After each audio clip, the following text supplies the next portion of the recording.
Ayaw paawat ni Kim Joo sa paghahasig ng kaseksihan sa social media, lalo't nagkalat ang iba't ibang photoshoot nito. Kabilang na ang nasa balisin at ang isa ay nasa yate. Pinusuan na ng mga Kim Pao ang nauna ng pabida ni Kim sa kanyang IG para pa-birthday niya sa kanyang mga tagahanga. Pinabilib na ni Kim ang mga netizen sa kanyang natatanging kaseksihan. Sa sobrang ganda ng hubog ng katawan at ang pangmalakasang ganda rin ng kanyang muka. Isang photo nito ang viral kung saan makikitang kasama nito ang kanyang kapatid na si Cam sa harap ng yate.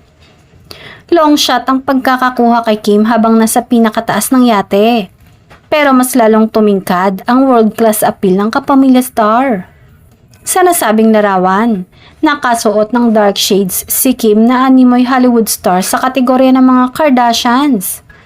Nakalugay ang buhok nito na inaalon-alon ng hangin at lantad ang malapad nitong balikat at ang kurba ng kanyang katawan. Kung hindi kilala si Kim na isang Pinay actress, mapagkakamalan umano itong top paid o highest paid model o di kaya ay American actress. In fairness, mamahalin ang itsura ni Kim sa lahat ng mga bikini shots nito lalo na sa long shot na photo sa taas ng yate.